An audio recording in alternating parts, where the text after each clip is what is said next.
Une petite précision, il y a un intervenant qui a du retard, Jean-Hervé Lorenzi, et c'est la faute aux Belges.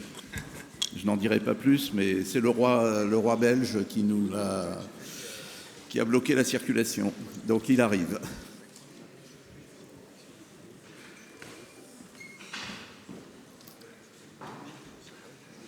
Bonjour à toutes et à tous. Je suis Benjamin Zimmer, je suis directeur de la société qui s'appelle Silver Alliance, que nous avons eu l'occasion avec mon associé, le groupe Wicaire, de lancer ici il y a 6 ans, avec la promesse d'essayer d'apporter des biens et des services qui permettent aux Français de rester le plus longtemps possible à domicile.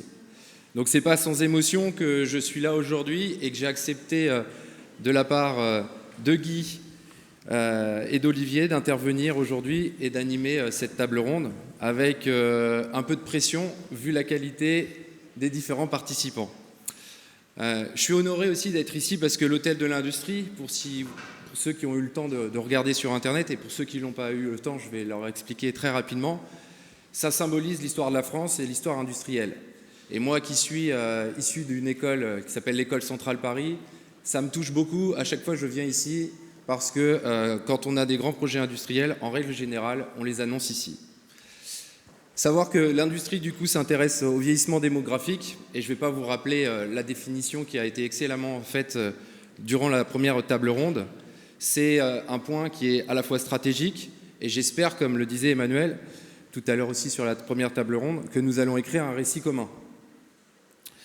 Je suis également fier que cette table ronde se fasse dans ce cadre, fier aussi qu'elle se fasse dans le cadre de la société d'encouragement de l'industrie. Comme vous l'a rappelé tout à l'heure Olivier Mousson, son président, à chaque fois qu'on parle d'industrie, la société n'est pas très loin. De l'action, c'est bien ce qu'il manque aujourd'hui lorsque nous évoquons le sujet épineux, complexe, que personne ne veut aborder, du vieillissement démographique. Pourtant, le nier, l'éviter, ne pas le regarder en face pourrait nous conduire à de mauvais jours. D'autant plus dans un monde VUCA, comme ça a été cité tout à l'heure. Petite parenthèse, j'ai eu l'occasion de m'entretenir avec des directeurs de grandes écoles de commerce, de design, d'ingénieurs il n'y a pas très longtemps, pour le sujet d'un livre qui sur ce sujet justement. Et j'ai été assez frappé de voir que dans aucun des cursus, ou très peu, on parlait de démographie. Comment voulez-vous produire des entrepreneurs qui vont changer le monde de demain si on ne leur apprend pas que le monde d'aujourd'hui est en train de vieillir? Ça, je vous laisse réfléchir à cela, mais moi, ça m'interpelle. Vous l'avez donc bien compris, je pense, la transformation démographique, à l'instar des transformations environnementales, numériques, impose donc une redéfinition des modèles économiques des entreprises. Elle représente, au même titre que ces deux transformations, une condition sine qua non pour garantir la pérennité et la croissance des entreprises. Cette transformation démographique, encore sous-exploitée, constitue pourtant un levier de croissance durable et profitable. En observant attentivement les évolutions démographiques, et en identifiant les signaux faibles émis par les clients, les entreprises peuvent saisir des opportunités et des innovations insoupçonnées. J'ai 2 exemples très concrets, puisque j'ai eu l'occasion la semaine dernière de m'entretenir avec une influenceuse américaine qui vit dans la Silicon Valley et qui m'a confié que Apple venait de sortir des nouveaux AirPods et que dans ces nouveaux AirPods, il y avait de l'intelligence artificielle qui permettait à vos AirPods de corriger le fait que vous étiez malentendant. Ça, c'est un premier exemple. Deuxième exemple, la semaine dernière, le 10 octobre, c'était la journée nationale des aidants, que vous connaissez certainement tous. Et qu'est-ce que faisait Elon Musk aux États-Unis? Il lançait sa société qui s'appelle Optimus. On a pu découvrir les robots qui allaient faciliter la vie quotidienne de nombreuses personnes, et je pense que dans sa tête, beaucoup de personnes âgées. Donc c'est un signal faible, très important, de voir que des sociétés très capitalisées, très américaines, vont sur ce sujet-là pour aller chercher de la croissance. La transition démographique ouvre la voie à de nouvelles approches créatives et profitables à toute la population. Bien que l'ampleur du phénomène varie selon les pays, la tendance est mondiale. Face à l'inversion de la pyramide des âges, il devient donc impératif d'agir sans tarder pour développer des avantages concurrentiels durables. Le vieillissement démographique va en effet impacter notre société et, in fine, l'ensemble des modèles d'entreprise dans tous les secteurs d'activité. Il n'y a pas que la santé quand on s'intéresse à la transition démographique. Les acteurs du BTP, du tourisme, tous sont impactés par cette transition. Et d'ailleurs, on peut même se poser la question, est-ce que pendant les Jeux Olympiques et les Jeux Paralympiques, les efforts financiers qui ont été déployés pour attirer du monde ont été suffisamment pertinents, transformés, pour bien adapter cette société au vieillissement? Prendre la température et le pouls de cette lame de fond est l'objectif de notre table ronde. Une table ronde qui réunit pour la première fois un acteur de la distribution, merci Dominique Scheicher, des services aux personnes âgées dans leur ensemble, merci Sylvain, et de l'industrie électrique, merci Virginie, si je ne me trompe pas, de chez Legrand, dont les propos vont être complétés par un économiste qui est retardé par le roi belge et par un prospectiviste, Philippe Cahen, qui est ici présent. Faire du vieillissement démographique un nouveau moteur d'une nouvelle croissance et de progrès, n'est-ce pas le thème de cette table ronde? Comment saisir les opportunités? Comment mesurer ses impacts? Nous sommes ici pour en débattre. Alors j'avais prévu de commencer avec Jean-Hervé Lorenzi, donc je ferai la conclusion avec Jean-Hervé Lorenzi. Donc je vais commencer par donner la parole à Virginie pour qu'elle nous dise ce qu'elle fait chez Legrand et comment Legrand saisit cette opportunité qu'est la transition démographique. Merci beaucoup. Bonjour à tous. Peut-être Virginie Gatin, je suis la directrice RSE du groupe Legrand, membre du comité de direction. Très rapidement, Legrand. Donc, Legrand, c'est le spécialiste mondial des infrastructures électriques et numériques du bâtiment. Donc des activités que vous connaissez tous, prises, interrupteurs, disjoncteurs, etc. Mais on est aussi présent dans pas mal d'autres domaines, les data centers, tout ce qui est offre d'efficacité énergétique pour le bâtiment, et puis un certain nombre d'autres sujets, notamment une division qui s'appelle Legrand Care, qui est là vraiment pour aider, et je vais en parler un petit peu, aider les personnes en situation, enfin les personnes qui restent chez elles, les personnes âgées qui restent chez elles, pour les aider dans leur autonomie, pour prolonger l'autonomie chez soi, en téléassistance, des objets connectés, etc., pour les soutenir. Donc, je voulais déjà vous parler, Legrand, qu'est-ce qu'on fait pour notre population? Donc, Legrand, c'est à peu près 38 000 collaborateurs dans le monde. On a à peu près 14% de nos collaborateurs qui ont plus de 56 ans. Donc, qu'est-ce qu'on fait déjà en tant qu'employeur pour cette population-là? Donc, plusieurs choses. D'un point de vue politique, RH, il y a vraiment l'accompagnement en formation. L'objectif, il est vraiment de s'assurer que ces populations continuent à avoir les compétences dont on a besoin. Donc, beaucoup de formation. La moyenne, c'est 22 heures par an par collaborateur, connecté ou non connecté. Avec l'idée aussi évidemment d'insister sur l'aspect digital numérique pour une population un peu plus vieillissante, pour voilà, les aider aussi. On a entendu la table ronde précédente, c'est un sujet important. Donc on le fait pour nous, évidemment, employeurs, mais on se rend bien compte que ce sera utile pour eux aussi pour la suite. Il y a aussi toute une politique d'aménagement du temps de travail, donc essayer de limiter, quand les personnes qui sont en usine, on arrête les 3-8, on reste sur du 2-8, essayer voilà, d'avoir des horaires plus compatibles avec des personnes qui vieillissent, réduction du temps de travail, du temps partiel bonifié quand c'est souhaité. On a aussi tout un programme qu'on appelle Serenity On, qui est un programme d'accès aux soins. Donc s'assurer que quel que soit le pays dans le monde dans lequel le collaborateur est, il a une couverture sociale, donc couverture de soins pour lui et sa famille. Il y a aussi tout ce qui est nos programmes d'industrie 4.0. Donc, comment est-ce qu'on automatise tout ce qui est travaux pénibles dans les usines, tout ce qui est aussi sur la logistique, comment est-ce qu'on automatise la logistique dans les usines pour vraiment retirer tout ce qui est port de charge, etc. Et puis, beaucoup de travail autour des exosquelettes, etc. pour, là encore, aider les personnes et ne pas abîmer les personnes, finalement, quel que soit l'âge, mais particulièrement les personnes qui sont plus âgées. Et puis, des sujets sur lesquels on travaille, mais sur lesquels on sait qu'on a clairement des progrès à faire, tout ce qui est transmission du savoir. On a des collaborateurs chez nous qui sont là depuis longtemps, 20, 30 ans. Ils savent énormément de choses. Ils vont partir à la retraite dans quelques années. Comment est-ce qu'on s'assure de cette transmission du savoir? Parce qu'ils ont beaucoup de choses à transmettre. Donc ça, c'est des programmes qu'on démarre, mais sur lesquels on sait qu'on doit accélérer. Et puis, ça a été dit dans la table ronde précédente, je trouve ça très très intéressant, l'accompagnement. Comment est-ce qu'on rend la retraite finalement désirable, hein? Parce qu'on a beaucoup de débats sur les gens veulent partir à la retraite plus tôt, mais finalement ils se retrouvent à la retraite un petit peu seuls. Comment est-ce qu'on prépare finalement, comment on fait cette transition? L'employeur a une responsabilité là-dedans aussi. On sait à peu près quand les gens vont partir à la retraite. Comment est-ce qu'on les accompagne pour rendre cela plus désirable?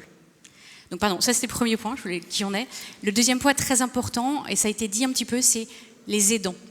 Donc on a environ 1 salarié sur 10 en France qui est aidant. On a 5000 collaborateurs chez Legrand en France, donc on sait qu'il y en a dans l'eau qui sont clairement des aidants. Alors aidant, ça peut être aidant de personnes en situation de handicap, mais ça peut aussi être aidant de personnes en perte d'autonomie. Donc comment est-ce qu'on les aide? Donc plusieurs niveaux.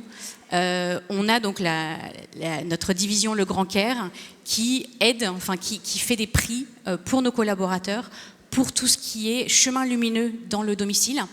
La première cause de perte d'autonomie, c'est la chute. Donc comment est-ce qu'on essaye d'aider pour anticiper ou pour prévenir cette chute qui entraîne une perte d'autonomie? Donc les chemins lumineux et l'accès à la téléassistance pour finalement aider l'aidant qui n'est pas toujours proche du domicile de la personne qu'elle aide, pour le rassurer, pour faire en sorte que cette personne soit tout le temps connectée et qu'il y ait un service si jamais il y a le moindre problème. Donc ça, c'est un point important. Et un autre, c'est... Virginie, ouais. Juste une petite remarque par rapport à ce que vous venez de dire. Pardon. Les collaborateurs de Legrand utilisent les produits que Legrand développe avec Le Grand Care. Je trouve que c'est intéressant parce que parfois on voit dans des entreprises des services ou des produits proposés par des prestataires extérieurs. Là, vous mettez à disposition vos propres produits. Exactement. À des prix intéressants pour nos collaborateurs. Donc ça, effectivement, c'est la base. Et un point très important, les produits qu'on met à disposition, c'est des produits très simples d'usage. Parce qu'on a entendu tout à l'heure, les gens n'ont pas envie, quand ils vieillissent, de faire des travaux chez eux, de tout réaménager, etc. Donc c'est des produits simples d'utilisation. C'est presque vous le branchez et ça marche. Et ça, c'est très important parce que ça rend toute cette téléassistance et ces chemins lumineux simples d'accès pour à peu près tout le monde. Un autre point important, c'est les dons de jours de repos. Donc c'est la possibilité pour des collaborateurs de donner des jours de repos aux autres collaborateurs aidants pour qu'ils aient plus de jours pour aller aider leur famille ou les personnes qui soutiennent. Et ça, c'est un élément très important. Je vais finir sur un dernier sujet, parce qu'on n'en a pas parlé encore aujourd'hui. Je suis directrice de la RSE, le climat. On parle très peu de l'impact que le dérèglement climatique va avoir sur les personnes vulnérables. Et les personnes qui vieillissent sont des personnes vulnérables. Et je pense qu'il y a beaucoup de choses à faire. Nous, d'un point de vue entreprise, pour réduire notre impact sur le dérèglement climatique, mais aussi pour aider les personnes chez elles à aménager leur logement pour réduire leur propre consommation énergétique et donc leurs émissions de CO2. Alors c'est une très bonne question qu'on aura l'occasion de poser à Philippe qui est juste à côté de moi. D'autant plus qu'en France, en règle générale, on met en place des aides financières pour rénover son logement ou pour l'adapter. On a 2 aides, la prime Adapt et la prime Rénov'. Peut-être que ça serait bien effectivement qu'on les fusionne parce qu'elles répondent à peu près au même défi. Le marché de la distribution, comme d'ailleurs tous les autres secteurs d'activité, cherche des relais de croissance. Il cherche également à mieux servir ses clients. Nous le voyons dans les innovations comme les Blabla Caisses qui se mettent en place, des corners de distribution qui sont dédiés au bien vieillir qui ont été expérimentés avec plus ou moins de succès. Des innovations incrémentales ont été réalisées aussi sur des packagings de produits pour faciliter leur lecture et ainsi mieux se nourrir. On en parlait tout à l'heure avec Danone, mais ça commence déjà sur le packaging du produit. L'inventivité dans la grande distribution ne manque pas. Dominique Schelcher, bonjour. Bonjour à toutes et à tous. Dans votre livre « Le bonheur est dans le prêt », que je recommande à tout le monde, vous mettez en avant que le vieillissement de vos clients va nécessiter de repenser vos magasins, vos services. Est-ce que vous pourriez nous en dire un petit peu plus sur les enjeux de votre enseigne, de votre groupe, par rapport à la transition démographique ? Alors, tout d'abord, ce que j'ai envie de vous dire pour commencer, c'est que notre modèle, la grande distribution, s'est complètement développé sur celui de la croissance et de la croissance démographique. Donc pour nous, le fait que ça se ralentisse, c'est évidemment un sujet complètement majeur dont on s'est emparé depuis un certain temps en fait, chez U. parce que, quelques chiffres, on est 1700 magasins en France, aux enseignes Hyper U, Super U, U-Express, et à 50%, ces magasins sont présents dans des communes de moins de 5000 habitants. Donc ce que je veux dire, on est présent dans la ruralité, dans les territoires vraiment ruraux, et il y a 2 chiffres qui nous ont vraiment frappés quand on est rentré dans ce sujet et qu'on a préparé notre nouveau plan stratégique. C'est 36 départements entre les derniers recensements sont en baisse de population, 17 000 communes sont en baisse de population, et c'est pile les territoires où on est. Donc voilà, il faut qu'on se remette en cause. Et autre élément aussi, bonjour Monsieur Lorenzi, et autre élément aussi, dans notre démographie et dans notre sociologie de clients, les seniors sont un peu plus représentés, donc on les connaît bien, et voilà. Et donc les enjeux. Tout d'abord, un retraité chez nous, il consomme différemment évidemment, il a plus de temps, il cuisine davantage, et donc il faut bien l'accueillir autour de ces sujets-là, particulièrement tout ce qui est les rayons traditionnels, un bon rayon poisson, un bon rayon boucherie, un bon rayon charcuterie. C'est des éléments extrêmement importants pour eux à un moment où ils prennent du temps pour cuisiner, et donc nous c'est vraiment notre priorité. Ensuite, plus que les autres, alors l'ensemble de la population fait le lien aujourd'hui, mais je dirais plus que les autres, les seniors font le lien entre alimentation et santé, parce que quand on est retraité, on en parlait tout à l'heure, on a une espérance de vie, et on veut que ça se passe le mieux possible. Or on sait que évidemment l'alimentation est clé. Donc on propose, et on pourra le détailler après, vraiment, notamment à travers notre marque U, notre marque distributeur, des engagements très forts sur des éléments de santé, enfin des éléments de qualité qui promeuvent la santé. Et ensuite, le dernier point, c'est une population pour nous qui a le temps et donc qui vient chez nous comme parce que ce sont des lieux de vie, les magasins.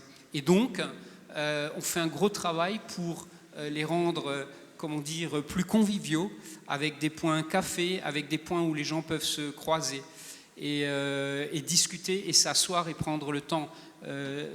L'exemple de la blabla caisse, chez nous la blabla caisse c'est évident, on me dit toujours oui mais vous allez supprimer les hôtesses de caisse, etc. Non, pas chez U. Chez U, plus que jamais on croit à l'hôtesse de caisse et on va la garder parce qu'elle est essentielle pour ce moment de convivialité, d'échange avec énormément de monde et particulièrement toute cette population de seniors. Donc voilà quelques éléments qui font que c'est au cœur de nos préoccupations, au cœur des actions qu'on va mener dans les prochains temps. Et de toute façon, sinon on aura un gros souci. Enfin, je pense dans le commerce en général, de toute façon. Autre question, merci pour ces réponses. Est-ce que vous allez développer des actions, des services autour de la prévention santé ? Vous venez de le dire en introduction, vous êtes sur des territoires ruraux où il y a des déserts médicaux. Comment vous, par votre engagement justement, vous allez créer aussi des services qui vont aller dans ce sens ? Alors, pour l'instant, ça, ce n'est pas totalement notre priorité. Et on a des confrères et des concurrents qui ont déjà testé ce genre d'initiative, qui n'ont pas forcément... Ce n'est pas forcément là qu'on nous attend le plus. Je prends nos confrères Walmart aux États-Unis, viennent de décider d'arrêter, par exemple, les centres de santé qu'ils avaient à la sortie des magasins, parce que visiblement, ce n'est pas forcément là qu'on était attendu. Donc, nous, on a trois axes prioritaires. Tout d'abord, c'est l'accessibilité. L'accessibilité est fondamentale pour un retraité et ça commence par le parking. Je pense que les parkings tels qu'ils sont conçus aujourd'hui ne sont pas adaptés majoritairement aux clients de demain qui prendront de l'âge. Une personne âgée a besoin de plus de place pour sortir, etc. Donc les parkings qu'on construit aujourd'hui, on les construit déjà différemment, première chose. Mais c'est un exemple, mais sur cette accessibilité, il y a plein d'éléments qui sont importants. Ensuite, il y a l'offre, évidemment. Donc l'offre dans les rayons frais métiers qui est extrêmement importante pour les personnes âgées. Et des choses toutes simples. On a commencé à interroger nos clients retraités. Qu'est-ce qu'il faut changer dans nos rayons ? Par exemple, ils nous disent me pencher trop bas, je ne peux plus. Les produits qui m'intéressent moi, ne les mettez pas tout en bas ou tout en haut. Ça, on a très fortement la remarque, donc on les met le plus accessible possible. Autre exemple de transformation. Et enfin, magasin lieu de vie, je l'ai dit, donc c'est par exemple le café U au milieu du magasin pour s'arrêter, faire une pause, discuter, et un samedi matin 10h30 dans nos magasins, ce sont des lieux de vie. Mais on va plus loin, par exemple, le dernier produit qu'on a référencé, c'est un chariot donc, qui permet de faire ses courses, mais sur lequel il y a en fait un tabouret. Donc tu peux t'arrêter à tout moment dans ton parcours, tu es proche de ton caddie, mais tu peux t'asseoir. C'est complètement un nouveau produit et qui a un succès fou partout où on l'a mis. Donc vraiment, les choses... et ce sont des petits détails en fait, mais c'est une somme de détails qu'il va falloir traiter et je pense de plus en plus vite parce qu'on voit que tout ça s'accélère. Une dernière question, j'imagine que vous l'êtes, mais est-ce que c'est un point sur lequel aujourd'hui vous concentrez de l'énergie, sur la vigilance par rapport à l'âge de vos fournisseurs, surtout dans un modèle qui prône le circuit court? Beaucoup d'agriculteurs vont aussi partir à la retraite, enfin voilà, tout le monde va partir à la retraite, et globalement, comment on fait pour rapporter du produit à forte valeur ajoutée du territoire quand ces personnes partent à la retraite?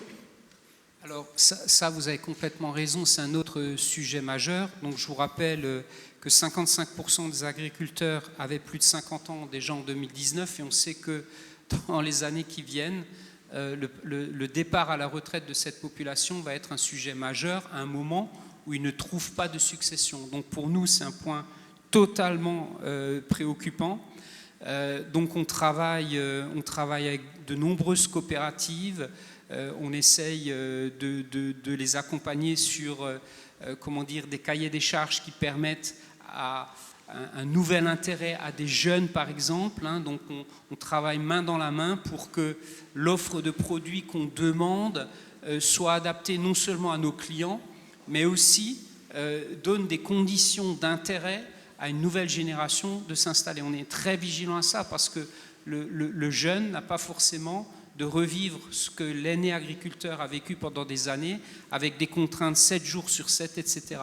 Donc on travaille complètement sur ce sujet-là aussi, sachant que chez U, notre marque de fabrique, c'est 20% de l'offre de produits qui est en rayon, c'est du local, c'est du régional, c'est du près d'ici, c'est fait par ces petites structures, ces petits agriculteurs. Donc on a besoin de ça et donc on travaille absolument. C'est une autre facette du sujet. Merci beaucoup Dominique pour ces réponses.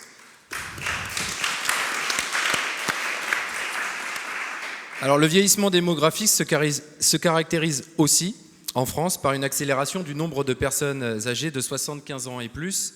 Ils seront 49% de plus en 2030. On doit être à 4, on sera à 6 millions.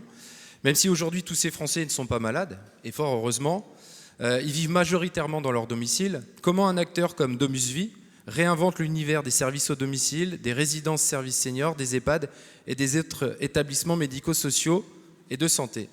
Sylvain Rabuel, bonjour. Vous êtes le président de DomusVi. J'avais une question à vous poser qui est un petit peu en décalage. C'est que vous avez été avant un dirigeant du Club Med. Et une question que je me posais, c'était comment le dirigeant du Club Med a mis en place au sein de DomusVi des solutions qu'il avait mis en place au Club Med dans l'expérience client. Il n'y a pas de lien de cause à effet entre Club Med et vieillissement, hein. Mais sont deux entreprises DomusVi que je vais situer en un instant. Les 50 000 professionnels de DomusVi accompagnent 80 000 personnes âgées tous les jours. Pour moitié, elles vivent dans nos résidences-services ou dans nos EHPAD, et pour l'autre moitié, elles vivent chez elles. Et elles sont accompagnées par nos équipes d'aide et de soins à domicile. Et le Club Med et DomusVi sont deux entreprises dont les vocations sont voisines, même si elles sont évidemment différentes. Mais il s'agit de concevoir des lieux de vie, il s'agit d'y entretenir des liens de sociabilité et une communauté.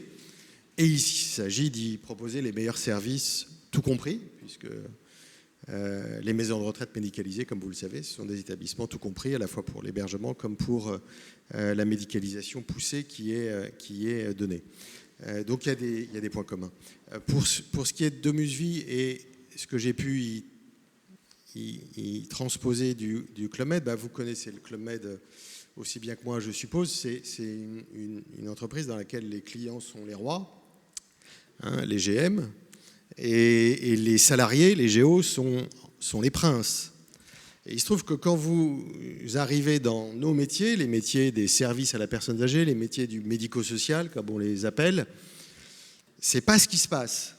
Ce sont des métiers, d'abord et avant tout, d'offres, dans lesquels il s'agit de développer de l'offre, de financer de l'offre, de réguler de l'offre, de normer de l'offre, de contrôler de l'offre. Et dans ces métiers-là, les personnes âgées, leurs familles, les professionnels sont souvent cantonnés à la marge. En fait. Ce sont des sujets périphériques. Donc ce que j'ai tâché de faire et ce que je tâche de faire chez DomusVi depuis 5 ans avec les équipes de DomusVi, c'est de placer les personnes âgées et leurs familles, les professionnels aussi, au centre de la stratégie et de la vie quotidienne de l'entreprise. Et on a mis en œuvre un certain nombre de transformations. Pour les professionnels, le premier sujet auquel nous nous sommes attaqués, c'est le sujet de la pénibilité, puisque c'est pour certaines des tâches qui leur incombent des tâches pénibles avec des impacts physiques. On a conçu et développé une formation qui s'appelle le soin d'autonomie qui permet de mener et d'effectuer toutes les tâches de levée et de port de charge de façon ergonomique et sans dégradation et impact physique. On a formé des milliers de salariés de DomusVi, des formateurs aussi internes, pour diffuser cette formation interne qui s'appelle le soin d'autonomie et avec un impact réel de l'ordre de 25 à 30% de souffrance en moins, d'arrêt de travail en moins, d'absentéisme en moins chez nos salariés. Et puis sur une autre de nos parties prenantes essentielles, les familles,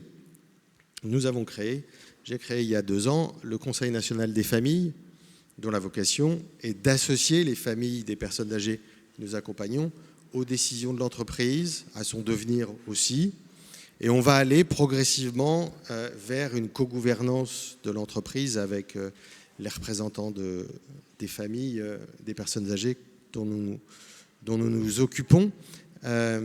Et puis pour les personnes âgées elles-mêmes, on a fait une priorité essentielle du projet de vie individualisé, puisque lorsque vous emménagez dans une résidence-service, lorsque vous emménagez dans une maison de retraite médicalisée, lorsque vous accueillez des professionnels de l'aide ou du soin à domicile, vous pouvez, c'est loin d'être le cas partout, mais vous devez, chez DomusVi, bâtir avec la personne un projet de vie individualisé, c'est-à-dire comprendre d'où vient cette personne, quels sont ses besoins, quels sont ses envies, quel est son environnement familial, et bâtir son projet de vie avec elle en fonction de ces éléments-là, et ne pas le bâtir et le définir en fonction de nous, en fonction de l'offre, en fonction des professionnels qui vont s'occuper de cette personne, mais une fois de plus, partir d'abord des besoins et des enjeux individuels de la personne.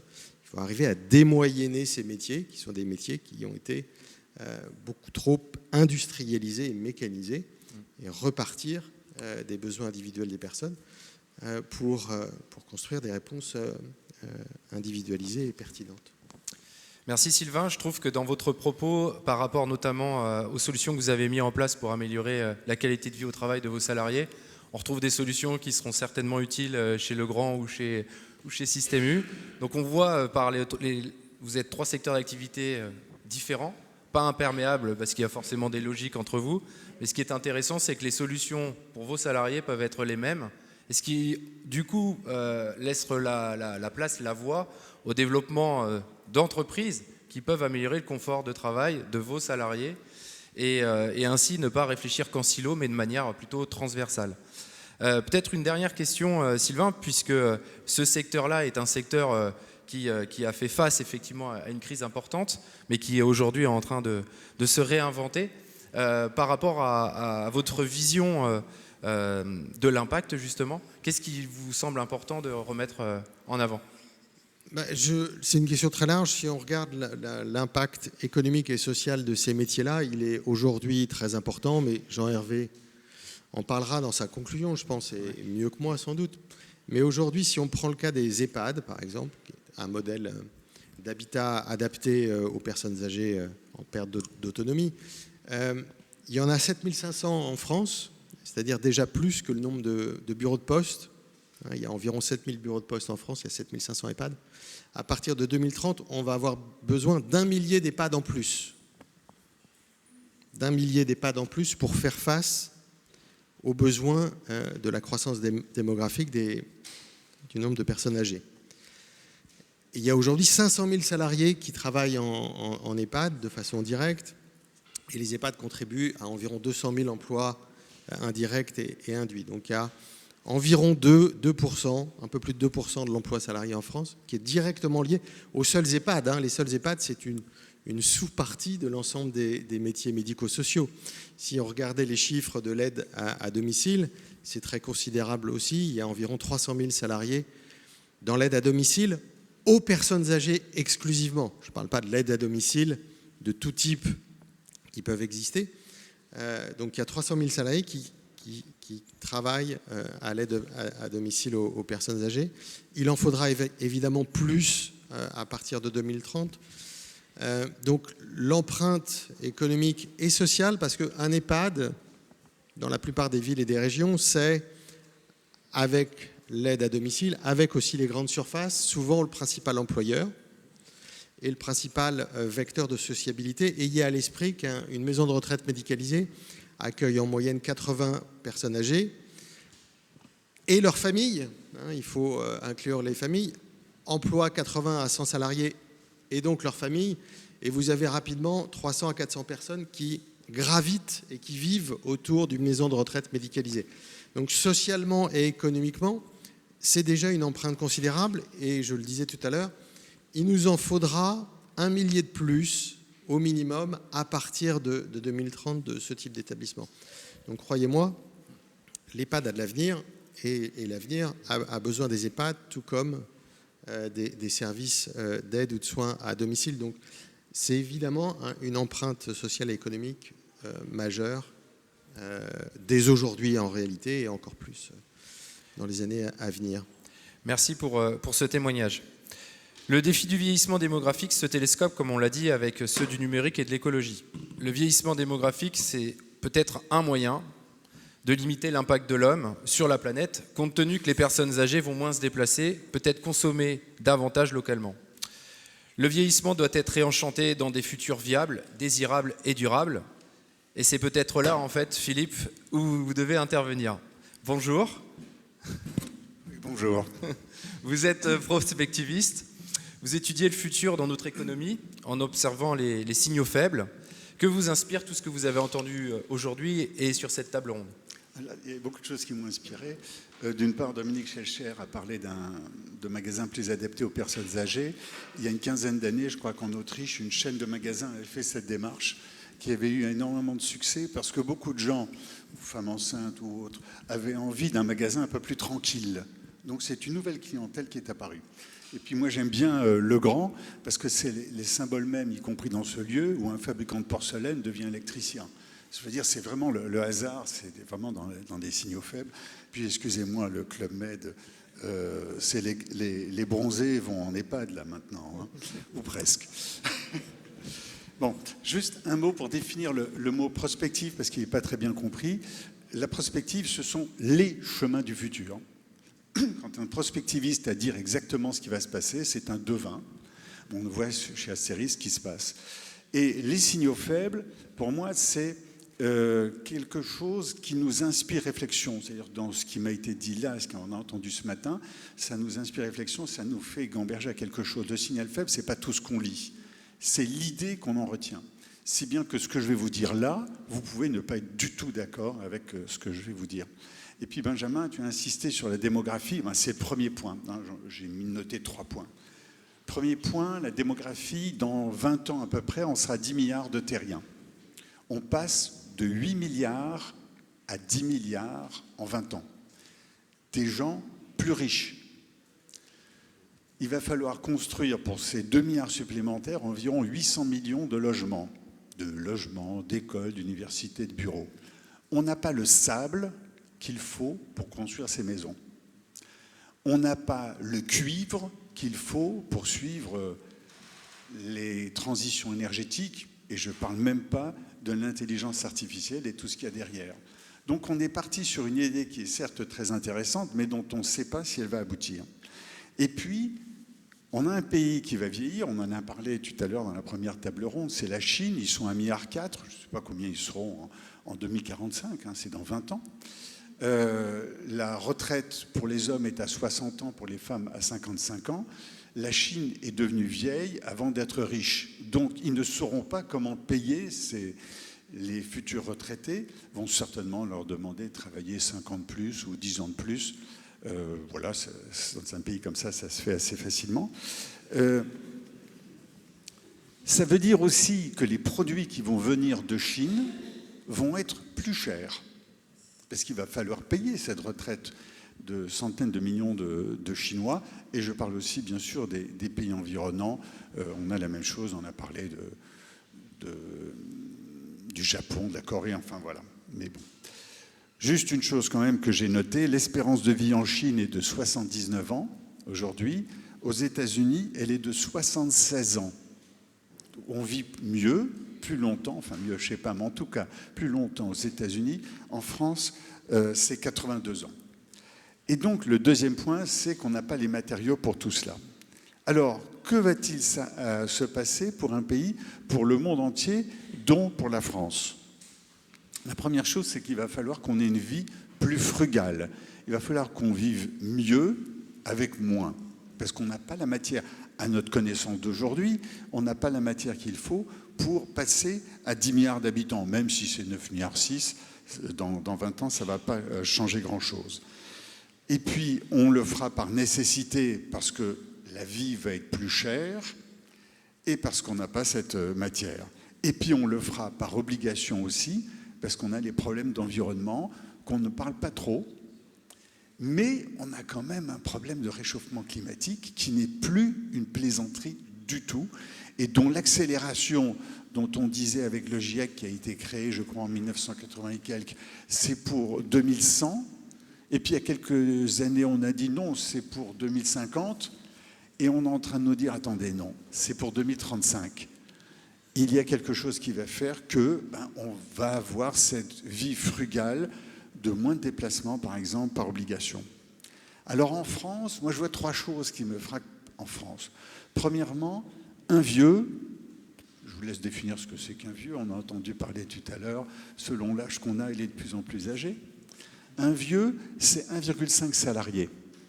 Et les vieux ont tendance à aller, comme sur la France de coopérative U, sur les côtes, plutôt que sur le nord et l'est de la France, par exemple sur Mulhouse, je crois. Ils vont sur les côtes, et quand on regarde la démographie des côtes et la densité de la population et le problème de logement, on voit qu'il y a un problème de logement qu'on a évoqué aujourd'hui qui est très important. Il faut qu'on change la vision du logement. En particulier, on a des hypermarchés qui sont construits là depuis 40 ans, qui sont devenus en centre-ville. Moi, j'ai visité Portet-sur-Garonne à son ouverture. J'avais pris le taxi, j'étais à la campagne, puis en sortant de Toulouse, je suis arrivé à l'hypermarché. J'ai revisité Portet-sur-Garonne il n'y a pas longtemps. Il y a plein de gens qui se promenaient avec leur caddie, venaient en vélo faire leurs courses. Ça veut dire que les hypermarchés ou les grandes surfaces commerciales, en particulier avec la loi ZAN ou ZAN, je ne sais pas comment, zéro artificialisation nette, vont devoir se rehausser de logements, puisqu'ils sont en centre-ville. Le centre-ville, le logement va devoir être là. Si vous habitez au bord d'une côte et que vous êtes en retraite, et que la personne qui vient faire votre ménage ou vous soigner fait 30 km en voiture, il ne sait pas où se garer, il vaut mieux qu'il n'habite pas très loin. Moi, je connais un peu la Baule. À 2 km du centre-ville, à la Baule, il y a un Carrefour Market, toute une zone commerciale qui pourrait être recouverte. On peut ne pas être d'accord avec cette idée-là. Et puis, troisième point aussi, il faut payer les gens. D'abord, il faut les avoir, c'est 1,5 salariés. On a soulevé le problème qu'on n'arrivait pas à les avoir. Thierry Calval a soulevé avec les aidants. On veut 300 000 aidants, on arrive à peine à en recueillir 40. Ça veut dire qu'il faut des gens qu'on va faire venir. Or, avec le choc démographique dans lequel on est, on entre en concurrence on est en concurrence avec l'Italie, l'Espagne, l'Allemagne, etc. Qu'est-ce qui fait qu'on va attirer ces gens-là pour travailler chez nous, et ou bien revoir la politique salariale pour qu'on ait aussi des salaires en accord avec ces personnes de l'aide à la personne ou de l'aide au foyer, à la restauration, etc. que l'on voit. Voilà. Merci pour ce retour. Est-ce que ça vous questionne, vous avez des commentaires à faire par rapport à ce qui vient d'être dit? Est-ce que vous êtes d'accord, Dominique, pour dire que demain, vous aurez un immeuble au-dessus des super U? De toute façon, aujourd'hui, avec le zéro artificialisation nette, on ne construit plus du tout les magasins comme avant. Ça, c'est déjà acquis, c'est déjà fait. Et donc, qu'est-ce qu'on fait, nous? On fait de la reconversion de friches, etc. Mais la plupart des projets, c'est effectivement maintenant avec de l'habitat au-dessus. Donc, je confirme. Alors, on n'en est pas encore à forcément reconstruire au-dessus. J'ai peut-être un cas en tête, mais on sent que ça vient. Et effectivement, je confirme que là où on a construit il y a peut-être 10 ou 15 ans, on était en périphérie et aujourd'hui on est à nouveau au milieu. Donc il faut se reposer les questions. Donc non, je confirme tout à fait cette vision-là. Ouais. Oui, allez-y. Oui, je suis tout à fait en phase sur tout ce qui est raréfaction des ressources, etc. On sait très bien en tant qu'industriel, et on le fait déjà mais pas assez vite, qu'on doit aller sur de l'économie plus circulaire, réutiliser les matières, avoir des produits plus durables, réparables, parce qu'on ne pourra pas aller avoir accès à toutes les ressources, et notamment on travaille dans le bâtiment, pour les logements et autres types de bâtiments dont on va avoir besoin dans le futur. Donc très conscient, tout à fait en phase. C'est une équation qu'on n'a pas encore totalement résolue, mais on y travaille clairement. Dans vos COMEX, dans vos CODIR, dans vos entreprises, c'est valable aussi pour Sylvain, vous êtes aujourd'hui, quand vous posez une stratégie, vous dites le monde vieillit, il va falloir faire attention au climat, aux ressources, il va falloir digitaliser parce qu'on est aussi dans un monde numérique. Enfin, ces trois grands mouvements, ils sont au cœur des business models de vos entreprises? Alors, en ce qui me concerne, nous, complètement. Je veux dire, je redis, nous, on a révisé notre plan stratégique et on l'a redéfini à horizon 2030 et on réfléchit déjà au-delà. Cet intrant-là ou de manière plus générale, les 3 ou 4 que vous venez de citer sont complètement, évidemment, dans notre réflexion et alimentent ce qu'on fait. Et encore une fois, moi, je trouve que ça s'accélère, en fait. Ça s'accélère de plus en plus vite. Donc, je ne suis pas du tout surpris par le succès de la journée organisée aujourd'hui sur ce sujet-là. Pas du tout. Et donc, pas surpris non plus qu'Elon Musk ou d'autres se lancent sur ce secteur? Alors, c'est vrai que ces robots qu'on a vus en vidéo tous sur les réseaux sociaux la semaine dernière, c'était très spectaculaire. Mais Elon Musk, on peut en penser ce qu'on veut. Il a le mérite de nous provoquer et d'être, franchement, sur quand même plein de sujets qui sont au cœur du monde de demain, quoi. Et quand on voit sa fusée qui a été reprise hier par les bras, enfin, il est sur les sujets incroyables. Donc le robot qui accompagnera demain peut-être une population vieillissante et qui aura besoin d'aide pour son confort au quotidien, il est encore une fois dans un sujet de demain. Ouais. Virginie, vous vouliez réagir aussi à la question? Non, je suis tout à fait en face. C'est effectivement, on en parle systématiquement. Alors peut-être un petit bémol, et la journée d'aujourd'hui est très utile pour ça. Je ne sais pas si on parle suffisamment du vieillissement de la population, mais clairement les ressources et tous ces sujets-là, la digitalisation, oui, sont des gros sujets. Le vieillissement, on en parle, mais peut-être pas assez souvent et peut-être pas assez. Pourtant, c'est une ressource. Oui, juste, je reviens en matière de robots. Vous vous souvenez peut-être du robot Pepper. Il avait été créé en France, il avait été racheté par SoftBank. Et SoftBank avait comme idée de le développer au niveau des personnes âgées, au niveau vieillissant, parce que le Japon est très, très vieillissant. Il a été revendu à la France, même ces petits personnages qui sont très sympathiques. Ça ne fonctionnait pas. Mais c'est ça qui est hyper intéressant. On a le droit d'avancer dans des idées, d'aller loin, et tout à coup se dire mais ça n'accroche pas. Mais heureusement qu'on ait avancé là-dessus. Ça nous a permis d'avoir d'autres idées de développement. Elles sont nécessaires. D'autres cas d'usage, oui. Sylvain, vous vouliez réagir? Je suis comme Dominique et Valérie. Nous, la démographie en particulier, nous, elle est structurante dans notre activité, donc elle dirige notre réflexion stratégique, tout comme les enjeux climatiques et RSE au sens large. Et j'aimerais rebondir sur un de vos propos concernant la population active. La démographie, elle écrit une crise de la population active à plus ou moins brève échéance, une crise très forte des ressources humaines. On parle des ressources matérielles, des matières premières, mais la crise certaine à laquelle on est assigné, c'est une crise des ressources humaines, puisque la population active stagne aujourd'hui et elle va se contracter dans les 7 à 8 ans. Et ça doit être pris comme une donnée de réflexion stratégique aussi par toutes les entreprises et la société dans son ensemble. Si on prend le cas des habitats adaptés aux personnes âgées, il faut vraiment l'intégrer, et ça remet, à mon avis, profondément en question toutes les idées, réflexions, projets, rêves, fantasmes de vivre ou de vieillir à domicile, par exemple.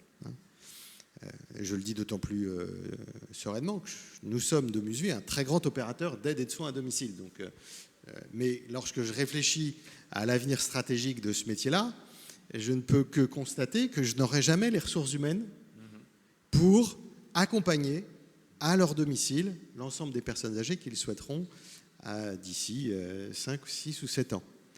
Il faut qu'on retrouve des formes d'habitat collectif, semi-collectif, qui permettent une mise à l'échelle et une forme de productivité, il ne faut pas se le cacher, pour accommoder les ressources humaines que nous aurons avec la population dont nous devrons nous occuper. Donc la rareté des ressources, je crois qu'il faut mettre en haut de la pile de la réflexion la rareté des ressources humaines.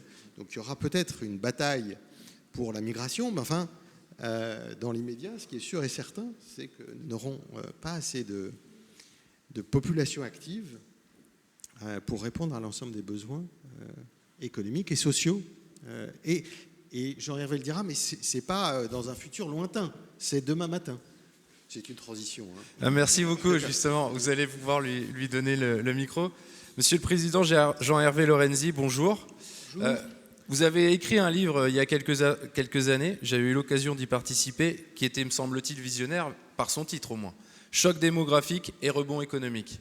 Je pense que c'est exactement le sujet de notre table ronde. Tout ce que vous avez pu entendre, tout ce que vous savez sur ce sujet, qu'est-ce que vous voyez? Comment voyez-vous la France par rapport à ce développement, sa position? Est-ce qu'on peut prétendre, peut-être demain, à un génie particulier qu'on pourrait exporter ou faire venir des gens, parce qu'on va manquer effectivement de ressources humaines, pour le pari français? Vous posez beaucoup de questions auxquelles je suis pas plus fier qu'à mon avis mes camarades ne sont capables de répondre. C'est très compliqué d'imaginer les choses telles qu'elles sont. Elles vont pouvoir se passer. Vous avez tracé des perspectives, mais je voudrais juste, par provocation, démarrer sur un sujet qui m'amuse beaucoup. On a un regard sur... Tu as parlé de très court terme, mettons 2030, c'est demain matin. On a 3 transitions. Transition démographique, transition, on va dire, numérique et transition environnementale et climatique. Chacune d'entre elles, alors celle que j'ai vraiment bien calculée avec mes camarades de la chaire, c'est celle de la démographie. 50 milliards par an de plus. Vous voyez, on est en train de discuter avec le nouveau Premier ministre, 60 milliards, comment on va les trouver. C'est 50 milliards de plus, 30 sur les retraites et 30 sur les retraites aux dispositifs existants aujourd'hui et 20 sur tous les problèmes de vieillissement difficiles et d'EHPAD divers et variés, mais la partie un peu la plus délicate sur le vieillissement. Vous vous souvenez qu'il y avait un papier, il y avait un document un peu comme ce que je dis, qui est évidemment critiquable, de Pisani, qui faisait le calcul sur ce qu'il fallait mettre pour la décarbonation. De mémoire, c'était 62 milliards par an. Le numérique, si on veut simplement être un tout petit peu dans le coup, il faut au minimum mettre 30 milliards par an. Vous faites un rapide calcul, 50, 60, enfin peu importe. Mais voilà, vous le faites de tête parce que nous sommes tous très brillants. Évidemment, il va y avoir des arbitrages entre les différents éléments. Je signale juste que moi-même étant un vieux retraité, j'analyse, je regarde mes camarades et je me dis que ce sont ceux qui votent le plus. Donc, question, à votre avis, qu'est-ce qu'ils vont privilégier? ils vont privilégier l'investissement sur le vieillissement ou l'investissement sur le climatique. J'entends des tas de discours sur le climatique auxquels j'adhère mais à 1000% parce qu'il y a un aspect de type de croissance et nature de la croissance, nature de l'impact. Et vous avez eu raison de rappeler que c'était à très court terme, d'ailleurs, quand on revient, le GIEC nous ramène. Mais la réalité, c'est qu'à un moment ou à un autre, les gouvernements sont toujours, quel que soit leur aspect vertueux, sont toujours sensibles au vote. Ils ont tort, peut-être. Et donc, vous verrez qu'on mettra un peu moins d'argent qu'on ne le pense vers la décarbonation et on mettra un peu plus d'argent vers la prise en charge du vieillissement. Première remarque provocatrice, mais juste pour dire à quel point il me semble qu'il faut qu'on regarde cette affaire de vieillissement comme étant pas exclusivement le bonheur de la société. Moi, depuis que j'ai 60 ans, on me dit 60 ans, c'est formidable par rapport à 20 ans, c'est tellement mieux. 70, bon, je ne suis pas encore passé les séries suivantes, mais on me dit chaque fois, c'est vachement bien. Moi, très franchement, je trouve que c'est pas vrai. C'est pas du tout, c'est pas si sympathique que ça de vieillir. Et nos sociétés vont être très marquées par cet aspect-là. Vous avez évoqué un sujet qui est très important, je trouve, le logement, mais vous avez cité, je crois, un chiffre absolument géant. 800 millions. Et il va falloir construire tout ça. Et il va falloir le faire dans des conditions qui permettent aux sociétés de s'organiser autour des vieux. C'est une mauvaise nouvelle en cette fin de matinée, mais le monde va s'organiser autour des vieux. En tout cas, chez nous, en France. C'est pas ce qu'il y a de plus rigolo entre nous, mais c'est comme ça. Donc, vous avez donné, à mon avis, l'exemple le plus caractéristique, mais on vous prie encore de m'excuser de ne pas tout avoir entendu, mais c'est le roi des Belges qui m'a posé le problème, parce que lui, je ne sais pas quel âge il a, mais il a coupé en deux, enfin lui et notre président ont coupé en deux la ville, et c'est compliqué de venir. Mais vous voyez bien qu'on parle, les produits, la consommation, la distribution, vous voyez bien les bagarres qui ont lieu sur les retraites, qui sont quand même... je vais après parler 2 secondes d'économie, si vous m'y autorisez, mais les retraites, c'est quand même extrêmement tendu. C'est d'ailleurs très curieux de voir les tout jeunes qui... enfin, pas tous les tout jeunes, mais une partie... peut-être d'ailleurs faible, enfin, qui s'exprime avec beaucoup d'importance et qui dit c'est scandaleux que les vieux voient leur retraite diminuer. Je trouve que c'est assez curieux parce que je m'interroge sur le regard qu'eux pourront avoir sur leur propre retraite. Alors, beaucoup ont le sentiment de toute façon qu'ils n'en auront pas, ce qui est idiot, ce qui est évidemment faux. Et deuxième aspect, c'est la générosité de la jeunesse que les vieux ont souvent un peu moins. Voilà. Alors maintenant, si vous me permettez de parler vous avez parlé de la France, et j'aurais d'abord parlé de ce terrain de jeu pour les économistes qui est très important et très, j'allais dire, en réalité, c'est comme une équipe, quand on parle de foot, tout le monde a une idée sur ce que devrait être l'équipe de France de foot, tout le monde, c'est des choses assez simples, donc tout le monde se dit, le vieillissement, c'est pas bon pour la croissance. Objectivement, c'est vrai. Pas besoin d'être un prix Nobel d'économie pour quelque part se dire que je vais essayer d'un tout petit peu développer, mais ce qui est intéressant, c'est de savoir quelle est l'ampleur du sujet, quels sont les transferts à faire, quels sont les moyens de maintenir une croissance forte. La réalité, c'est que c'est pas simple, mais il y a sûrement des hypothèses. Il y a des inconnus géants qui sont sur le progrès technique. Personne n'a qu'une idée de ce que va donner le progrès technique. On sort l'IA et tout, mais personne ne sait l'impact que tout ça pourra avoir dans les années qui viennent. Donc, les économistes qui ont beaucoup travaillé sur les sujets essayent peut-être de s'écarter de visions trop simplistes qui reviennent à dire, voilà, l'histoire des vieux, c'est la disparition des sociétés. C'est très à la mode, ça, de dire que nos sociétés, notamment la société occidentale, enfin en tout cas les sociétés européennes, ont vocation à quelque peu disparaître. Je pense que c'est vraiment une manière beaucoup trop paresseuse de réfléchir au sujet. Alors, comme vous le savez, le vieillissement, pour nous autres économistes, et dans les modélisations, ça compte beaucoup. Il y a 2 manières de vieillir qui se cumulent souvent. La première, c'est évidemment la baisse de la natalité, et qui est quand même très significative, on en parle beaucoup. Et deuxième aspect, l'allongement de la durée de vie et j'allais dire tout ce qui va avec cet allongement, y compris le fait qu'un certain nombre de gens sont pris en charge de manière importante. Juste que vous ayez en tête peut-être 2 chiffres qui valent ce qu'ils valent, mais ils sont vraiment pas complètement faux. La population française était en gros à 20% de retraités et nous piquons, parce que je m'associe. Je dois être le seul ici, mais dans la salle, je vois les visages qui, à mon avis, sont aussi roublards que moi sur le sujet. Mais on pique quand même 20%, 14% de retraite et 6%, en gros la moitié de la santé. Dans peu d'années, on va passer à 30%. 30%, ça veut dire qu'on va commencer à piquer 30% du PIB, qui est quand même pas totalement productif. C'est-à-dire qu'il y a un moment où il faut quand même créer les richesses et produire par les uns, par les autres, par des phénomènes évidemment d'immigration. C'est derrière comme ça que les problèmes d'immigration vont trouver vraiment une analyse plus rigoureuse que ces gens aujourd'hui. Et nous, le chiffre que l'on faisait, je l'ai indiqué tout à l'heure, c'est un chiffre qui est un peu plus fort que celui du corps, et qui amène à une estimation donc de 5 à données actuelles, mais pour 2030, 50 milliards annuels de plus de prélèvements liés au vieillissement. J'appelle, pardon, il faut toujours des définitions précises, j'appelle vieillissement le fait que l'âge moyen de la population augmente.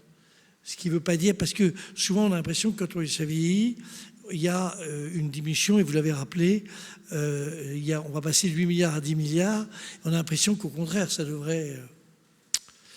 Alors, il y a 3 éléments après qu'on regarde, qu'on essaye d'analyser. Le premier, c'est évidemment le prélèvement. Alors, les esprits très positifs vous disent on va faire de la silver economy, les EHPAD, ça va marcher, le feu dessus, etc. Il y a des tas de sujets qui sont vrais, notamment, mais alors je le vois moins du côté des EHPAD, c'est-à-dire de ta vie actuelle, plutôt sur ta vie précédente, c'est-à-dire les croisières, les trucs, les loisirs. Parce que quand on parle de vieux, il y a 2 catégories. Il y a les 60-75 ans et les 75 et puis la suite, des événements. Et donc, la réalité, c'est que quand on essaie de quantifier tout ça, le phénomène de coût, donc de prélèvement, est quand même supérieur à l'impact du développement de nouveaux marchés qui sont ceci ou cela et qui sont évidemment très positifs, et des EHPAD, 1000 EHPAD de plus, etc. Beaucoup de croisières et beaucoup de clubs divers et variés de loisirs. Le deuxième phénomène, c'est qui est très important, qui est beaucoup plus difficile à mesurer. Vous savez qu'on est dans un pays comme le nôtre, on va revenir à la France, on est en gain de productivité aujourd'hui à 0. 0. Il faut quand même savoir que les gains de productivité, c'est ce qui permet de faire de la croissance, c'est ce qui permet de créer du salaire, du salariat, c'est donc de la masse salariale. On est à 0. On est d'ailleurs plutôt, alors qu'on est plutôt en croissance un peu au-dessus de la moyenne européenne, on est plutôt en perte de gain de productivité. Puisqu'on est en perte en réalité, on est un peu négatif, plutôt vraiment pas bon. Bon, c'est comme ça. Là aussi, il faut avoir beaucoup de modestie sur les analyses parce que on imagine beaucoup que le progrès technique va jouer un rôle majeur, mais vous vous souvenez tous qu'il y avait eu cette phrase d'un prix Nobel d'économie qu'on a dit, répété dans tous les colloques, etc., celle de Solow qui disait il y a des ordinateurs partout, sauf dans les statistiques de productivité. On n'a pas encore vu l'impact, et si on prend les 20 dernières années, on s'aperçoit que les gains de productivité partout ont été en gros divisés par 2. Puis là, ça, c'est pas bon. Donc, est-ce que des sociétés qui vieillissent sont porteuses de gains de productivité intuitivement? C'est très difficile à mesurer, mais on pense que c'est plutôt les jeunes qui portent l'énergie. Mais le progrès technique là-dedans est tellement important, mais ça, je me tourne vers vous, puisque c'est vous qui portez le progrès technique, si je peux dire. En tout cas, la vision est tellement importante que vraisemblablement, c'est là que ça va jouer. Pour le moment, ça ne se joue pas. On en parle, mais... Le troisième point, qui est pour les économistes et pour vous, pour nous, et puis pour la France, le plus important, et à mon avis le plus lourd, et qui a expliqué beaucoup de phénomènes. Ma conviction, c'est que le choc démographique auquel nous sommes confrontés est majeur. Je vais être horrifiant, mais je pense plus que le choc climatique, ça change complètement les sociétés, et ça a un impact qui est beaucoup plus important que le reste. Pendant le dernier demi-siècle, l'épargne mondiale et l'épargne des Français a été supérieure à l'investissement nécessaire. Pourquoi? Parce que nous, les pays riches, franchement, l'investissement, on n'a pas trop investi. On a beaucoup investi dans nos loisirs, dans notre vie, dans le logement, dans des tas de choses. Mais on n'a pas tellement investi, et notamment en France. Et donc, c'est une des raisons, je dis bien une des raisons, là aussi c'est le sujet qu'il faut regarder de manière très soigneuse, pour lesquels les taux d'intérêt mondiaux étaient si faibles, les taux d'intérêt étaient négatifs. C'est quand même un drôle de truc que ce soit négatif. C'est parce que au niveau mondial, il y avait une épargne énorme qui venait des États-Unis, de Chine. Tout simplement, comme ils n'avaient pas de protection sociale et notamment pas de retraite, ils épargnaient comme des malades, et puis il fallait bien le placer, donc ils le plaçaient, notamment aux États-Unis, comme ça que ça a fonctionné. Et il y avait un déséquilibre de fait entre l'épargne mondiale et l'investissement mondial. Phénomène actuel qui n'est pas que le vieillissement, mais on a un besoin géant d'investissement pour le climat, pour le numérique, pour le vieillissement. Et en réalité, et tout ça est risqué parce que franchement, investir sur le vieillissement, c'est pas forcément la garantie. Moi, ça me fait marrer quand on me dit il y a une petite start-up, là tu devrais mettre ton argent. J'ai énormément d'argent, donc tu devrais mettre ton argent dans la start-up et dans 15 ans, elle va te rapporter un maximum. C'est vrai que j'hésite un peu. J'ai tort, mais c'est comme ça. Et je suis sûr que dans la salle, ceux qui ont un peu mon âge ont des réactions qui ne sont vraisemblablement pas très différentes.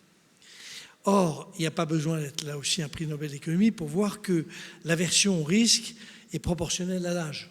C'est-à-dire que les vieux sont plus averses au risque que les jeunes, c'est comme ça. Or, n'oubliez jamais que la partie la plus importante de l'épargne dans un pays comme le nôtre, mais c'est vrai un peu partout dans le monde, mais c'est très vrai dans un pays comme le nôtre, la partie la plus importante, très précisément 60%, il y a une coïncidence qui ne va pas durer, 60% donc de l'épargne financière est entre les mains des plus de 60 ans.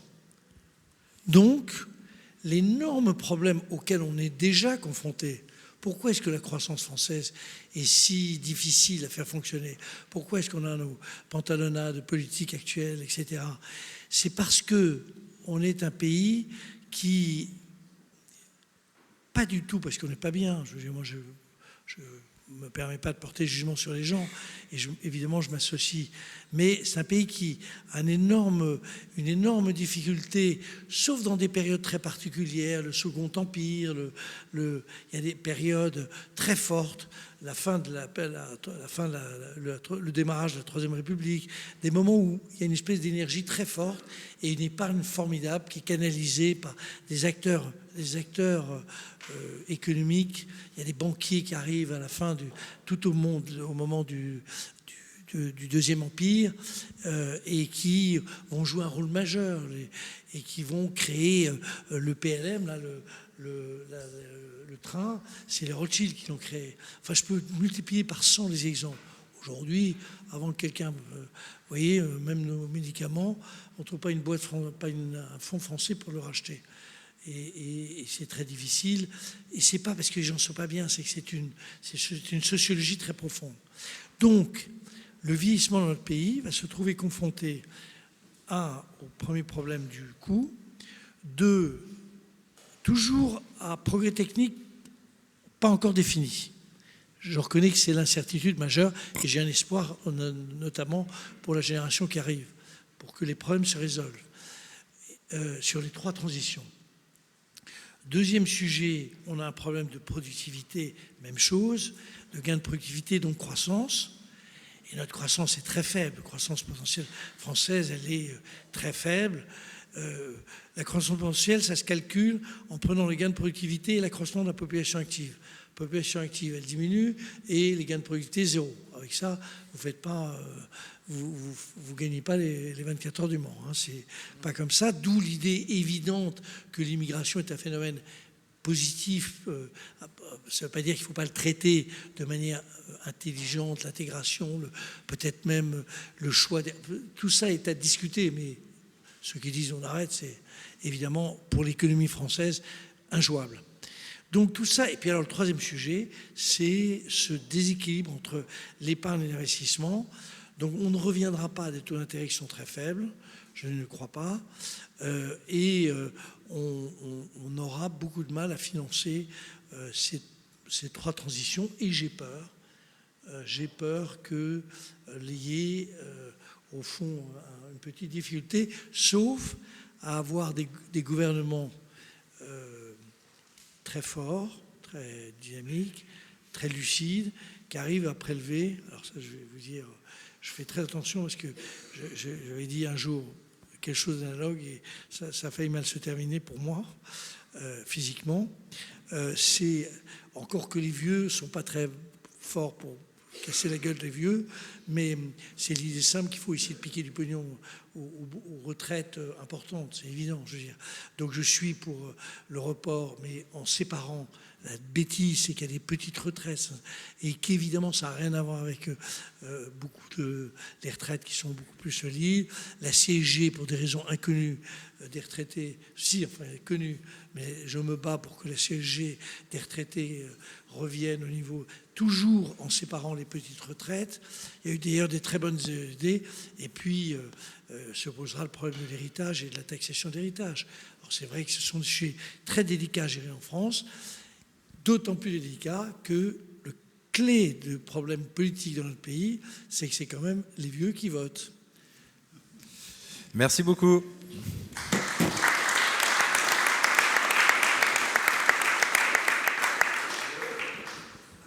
On peut peut-être passer à quelques questions.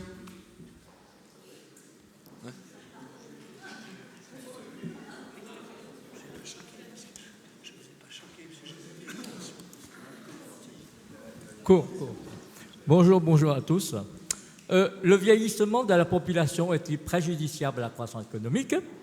Le ralentissement de la croissance démographique et l'accroissement de la longévité des ménages plus âgés, ces 2 évolutions entraînent-ils une hausse du niveau de l'épargne agrégée rapporte au PIB ou une diminution du taux de croissance par habitant et par an? Quelles sont les conséquences inévitables sur notre société?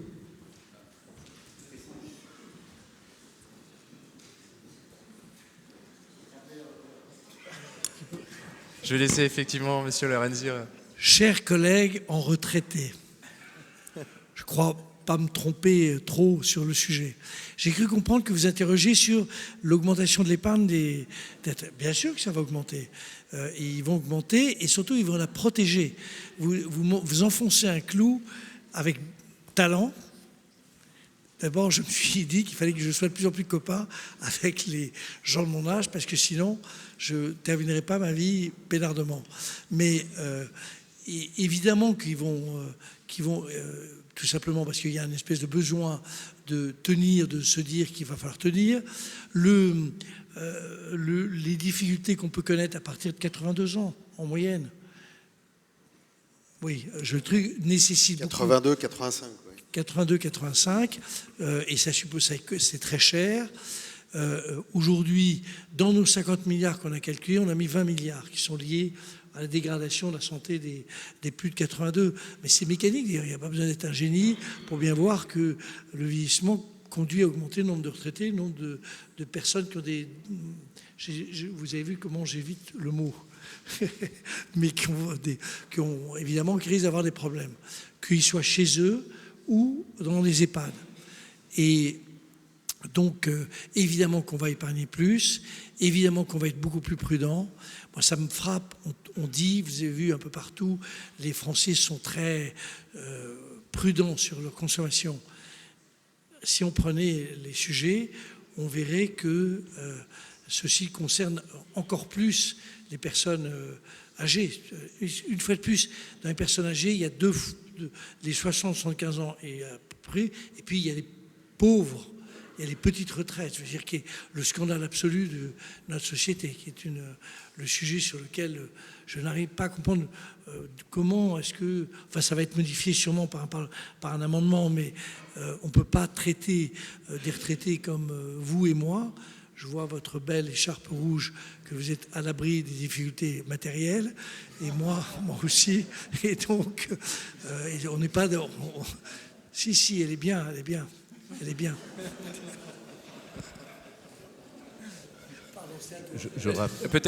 Je rappelle que nous avons été le premier immeuble qui a eu le chauffage central et l'électricité à Paris. Peut-être y a-t-il d'autres questions? Oui. Ça sera la dernière. Merci.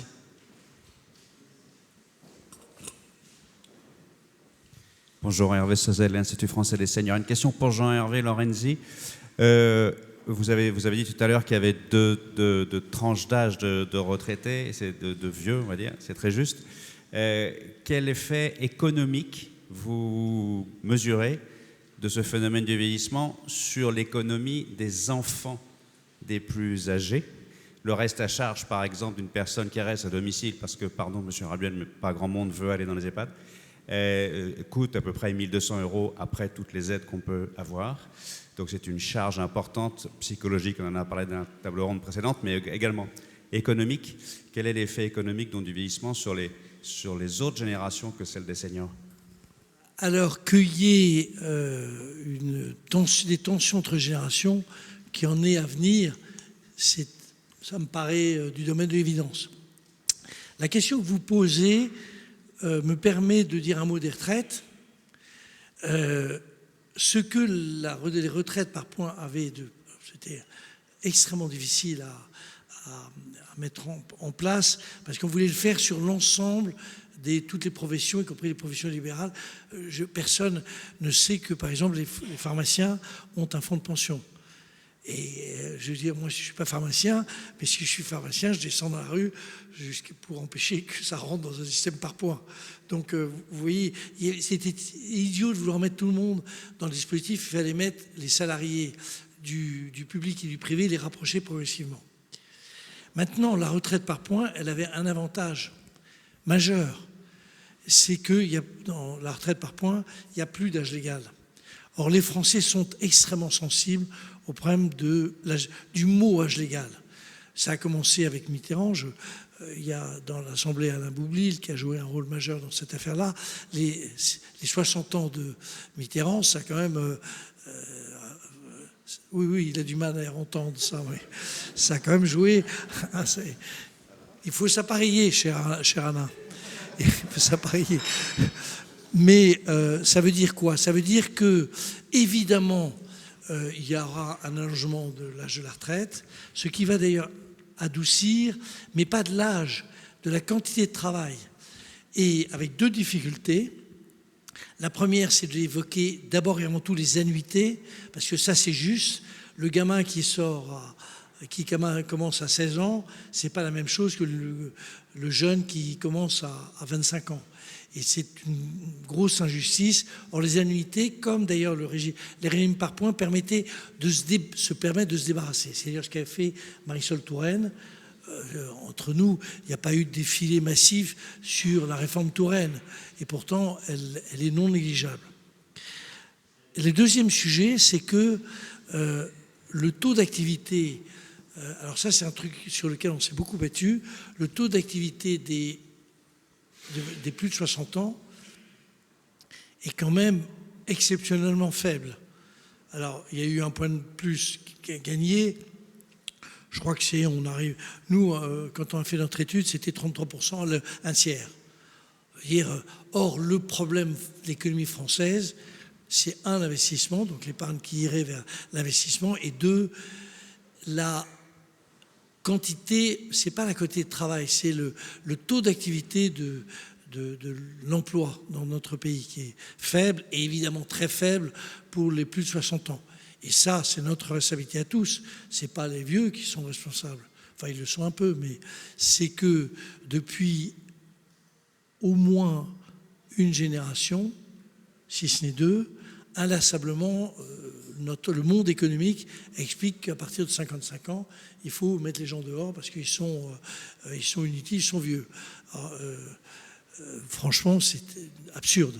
C'est d'ailleurs parfaitement absurde parce que c'est une des interrogations qu'on a, nous les économistes, c'est sur la productivité des personnes âgées.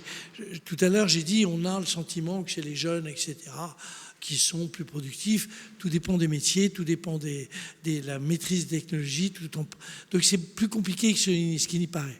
Et donc la solution des retraites est évidemment dans la manière de traiter, les petites retraites. C'est le problème majeur, qui n'est pas traité dans notre pays. C'est-à-dire une femme qui a 25 annuités, qui a travaillé à 2/3 au SMIC parce qu'elle était caissière dans un truc où on était à 2/3 et qui se retrouve avec 600 € de retraite. Parce que le minimum vieillesse est très compliqué à obtenir et en plus il y a des conditions sur le patrimoine. Enfin, c'est quand même un sacré désordre. Hein. Peu analysé parce qu'on s'est focalisé sur cette histoire d'âge. Or, chers amis, savez-vous quel est l'âge moyen de départ à la retraite dans le privé pour ceux qui sont en activité? 64 ans. C'est-à-dire qu'on est dans un truc complètement, qui se concentre sur ce qui est absurde, évidemment, qu'il faut que les gens qu'on passe plus de temps de travail plus longtemps, parce que c'est un problème évident. Et évidemment, il faut que ce soit juste, et donc que ce soit prenne en compte la pénibilité, le problème de l'âge d'entrée sur le marché du travail, etc., etc. Donc vous voyez, en traitant le problème des retraites, on peut essayer d'amoindrir les tensions inévitables qu'il y aura entre les jeunes qui considèrent à tort qu'ils n'auront pas de retraite et les vieux qui considèrent qu'ils ont payé, donc ils ont droit à la retraite. Merci pour cette réponse. Eh bien, écoutez, je vous remercie toutes et tous et je vous remercie aussi tous les 5 pour la qualité de vos réponses. Merci beaucoup.